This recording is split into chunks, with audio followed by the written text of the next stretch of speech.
Mukhang nagbali ka na mga Montemayor dito sa San Dionisio. Nung una, yung PR na asawa ni Gobernador. Pagkatapos si Alicia at saka yung anak niya. Sumunod si Paloma. Ngayon naman, ikaw. Nandito si Paloma? Oo. Di ba kayo nagkikita? Eh, kayang-kaya ka pala niyang pagtaguan eh. Anong sinabi mo sa kanya? Wala naman ako sinasabi na hindi pa niya alam eh. Tama, huwag mo nang dagdagan. Pero alam mo, mukhang marami na siyang alam tungkol sa'yo. Saka tungkol sa akin. Wala siyang alam tungkol sa atin. Meron na. Akala ko ba sabi mo wala kang sinabi sa kanya? Ikaw naman, ginagawa mo naman Paloma eh. Alam mo, hindi na siya bata. Pati tuloy ako, pinag-iisip mo eh. Alam mo, Ernestina, sa palagay ko, anak natin si Paloma eh. Bakit? Nagkakaroon ka ba ng lukso ng dugo pag nakikita mo si Paloma? Unahan mo na ako noon. Hindi mo na magagawa.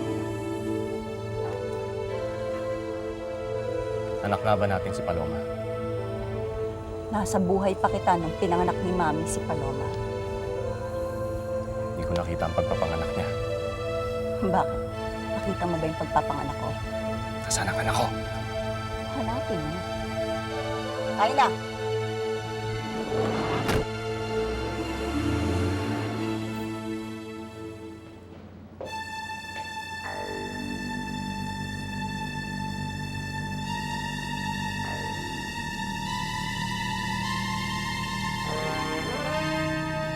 Naku, bilis-bilisan nyo naman, ano? Dahil baka mamaya dumating na si Alberto. Ma'am, tapos na po ma'am. Tinitesting na lang namin. Anong testing? Tini-testing pa ba yan? Eh, di ba on and off lang yan? Hoy, teka muna. Kayo ba siguradong boses lang ang lalabas yan? Walang camera dyan. Wala po ma'am, huwag kayo mag-alala. Naku, sinasabi niyo, mami, pag ako na-internet dyan, kayo mananagot sa akin. O, sige na. Sige po ma'am, salamat po ma'am.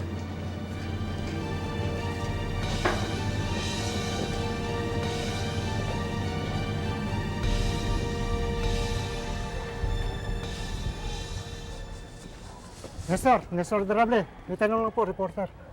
Totoo bang, bago mo naging asawa si Lucinda Montemayor, ang kapatid nito si Rosa Camila ang naging girlfriend mo, di ba? Oo, bakit? At bago mo naging girlfriend si Rosa Camila, may nangyari sa pamilya mo na sa tingin mo mga Montemayor ang gumawa. Pagigintil na nga ito kung ba't mo pinakasalan si Lucinda Montemayor. Manloloko ka yata eh.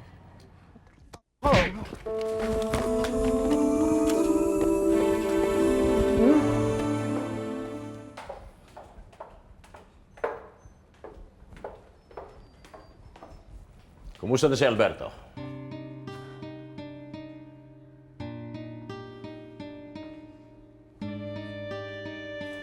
Ikakailangan ba na nagkita kayo kagabi? Leandro, nag-iisa mong anak na lalaki si Alberto. Hindi mo ba siya mapapatawad? Napakalaki ng kasalanang nagawa niyang anak mo. Anak natin, Leandro. Kung galit ka sa kanya, pareho lang kayo. Dahil hindi maganda ang trato mo sa kanya. Kung hindi siya naging mabuting anak sa'yo, Leandro, sa tingin niya, ikaw rin hindi naging mabuting ama sa kanya. Yun ang sabi niya. Ikaw ang ama. Ikaw ang magpatawad. Magpapatawad? Nang hindi siya humingi ng tawad? Iluminada, tigilan mo ng pagkampi sa Judas na yan. Kung sirang ulo niya, masirang ulo ko kamo. Ay, nako. Eh, kesa naman magmukmuk akong mag-isa rito, eh di pinagluto na lang kita ng makakain mo, no? Naninibago lang ako eh. Kumusta naman yung kaso ng daddy mo? Naninibago rin ako nang bigla ka na lang nagka-interest doon. Ano ka ba? Pag wala akong alam, nagagalit ka. Ngayon naman nagtatanong ako, nagagalit ka rin.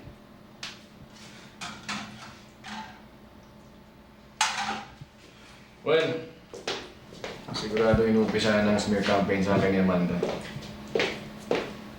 para masira ako sa mga tao. I'm sure ganun din ang ginagawa niya ngayon kay Lucinda. O tapos? Well, ang mangyayari ngayon eh, maglunahan kami ni Daddy na kung sino unang masisira sa amin dalawa. Pero mahina pa unang bala niya.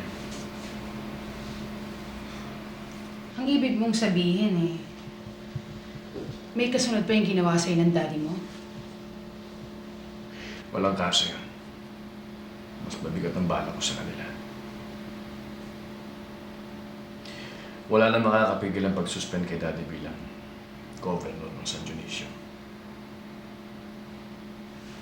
Wala na rin makakapigil sa pagkakulong niya. Kahit ba presidente pa ng Pilipinas? Clarissa, nasa akin ang boses ng masa. Okay. Sige, basta huwag mo lang gagalawin ang mga mics, ha? At huwag kang papahalata. That's the way to do it. Oh, nakunan mo ba siya? Oh, good! O, yun ang gagamitin natin. Ganito Oh. ang gagawin mo, ha? Just act natural. Okay? Sige na. Good. Oh, okay na sa, si Clarissa sa atin. Elaine? Yes, Amanda? Elaine, pakitawagan nga natin mga feature editors ng mga dyaryo, tabloids, or broadsheets. Can you buy an article or space for a column or whatever? Okay, but where's the copy? Parating na dito, just make sure na ilabas nila lahat ng items natin. Okay, that won't be a problem, Amanda, for as long as we give the copy to our officers before 5 p.m. We will. Okay? Sa Camila, kahapon dito. Gusto ko sanang... Don't explain. Basa mo ba yung dyaryo ngayon? Bukas, uuwi na kami ng Maynila. Bibigyan na kita ng katahimikan. Habang nandito kasi ako, nagugulahan ka. Hindi ko naman sinasadya lahat nito eh. At hindi rin magaan para sa akin kung sasabihin ko sa'yo. Ano? May pag-break ka na sa akin, gano'n. Hindi mo naman ako pinaglalaban. At hindi ka rin naniniwala sa daddy ko. Tama ka nga. Baka dapat maghiwalay nga muna tayo. Saka na lang tayo magbalikan. Kung may babalikan pa tayo.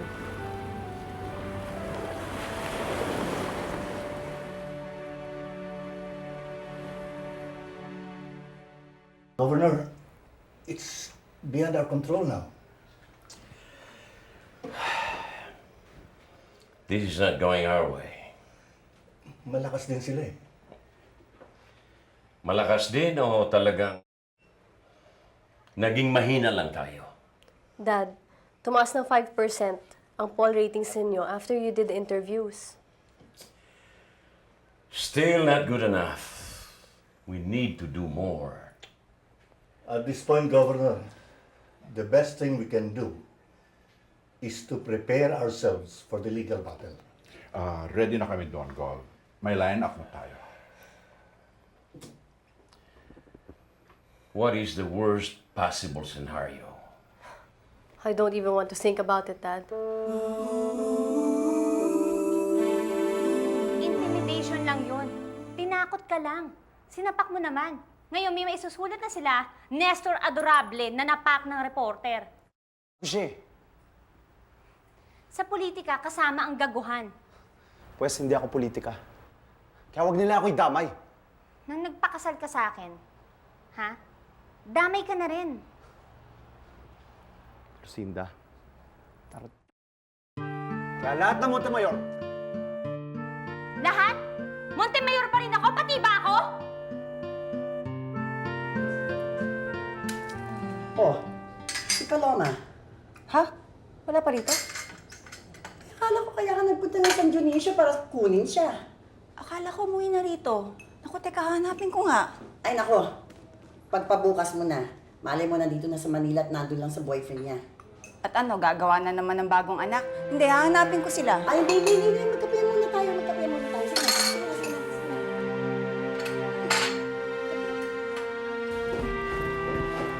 po, Tita Alicia. Promise isang gabi na lang.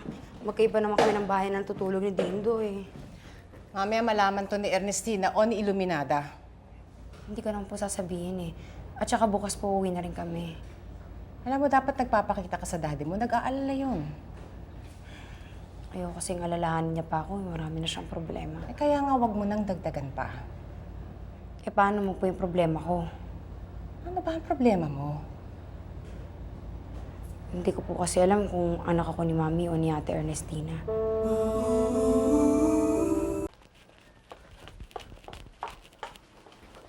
Oh, yes. Asan si Dad?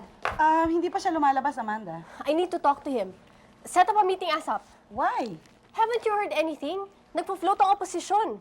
Magpo-file ng criminal charges ang Valiente Kids. Ito lang ang makukuha ko mula sa inyo. Retrato na isang lalaking umaambak. Gov, nakontak na ho namin si Miss Clarissa Rosales and we should be able to get information from her. Daddy, pauna lang yan. Kailangan malaman ng kalaban na may ginagawa din tayo. Ano pang hinihintay nyo? Gamitin nyo ang lahat na pwedeng ibalibag sa kanila. We need to do other things. May mga press na pupunta dito and I've briefed them on how the interview should go. Gov, we were able to get the information sheet on the complaints from the court and we'll be able to answer them point by point. Governor, may kumakausap na rin sa mga cabinet members ng presidente. So we can schedule you for a one-on-one. Well, the first thing I want to do is talk to the president.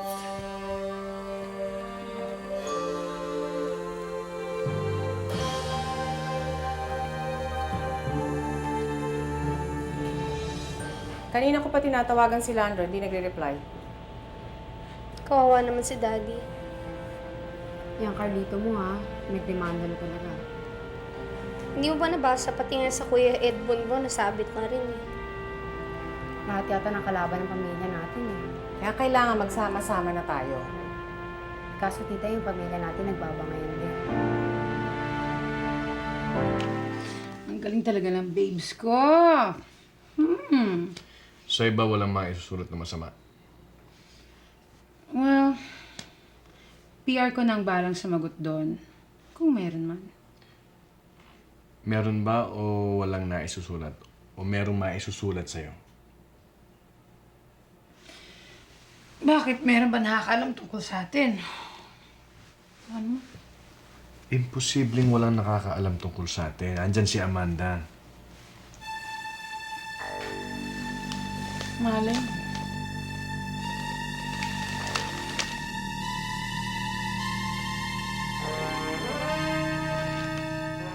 Hindi na. Si Mami na lang.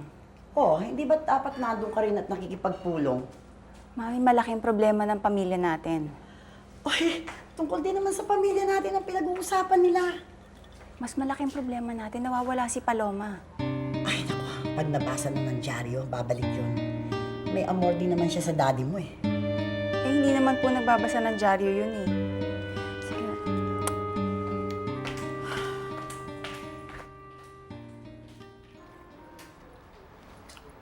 Anong susunod na mangyayari dito?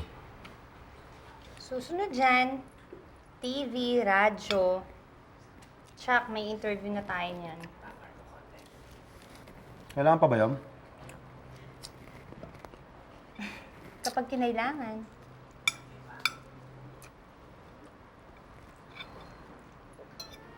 Di ba kailangan?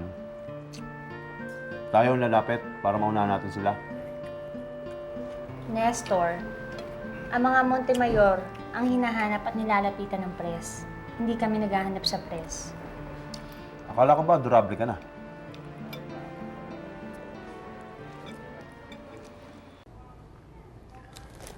So, mukhang magbibilang na ng araw ang mga Montemayor.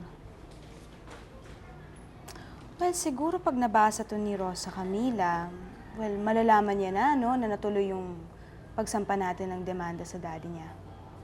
Tingin mo, Carlito, kakausapin ka pa niya?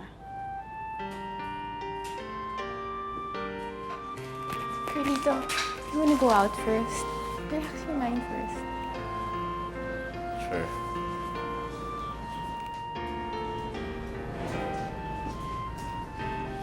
Ba? Mukhang pati si Rosa Camila magbibilang na rin ang araw niya.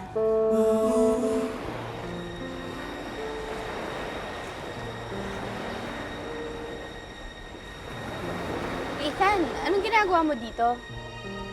Dito ako pumapasyal kapag gusto ko mag-isip. Ikaw, anong ginagawa mo dito?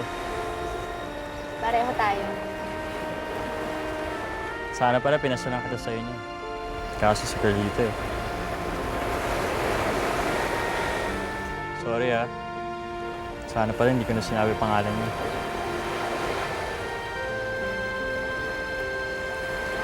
Sige, mauna ako sa'yo. Sa Camila. Stay please. Di ba friends tayo?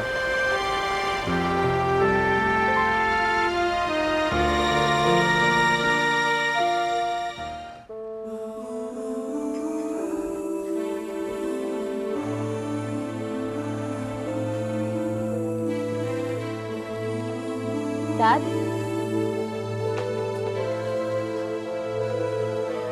Well,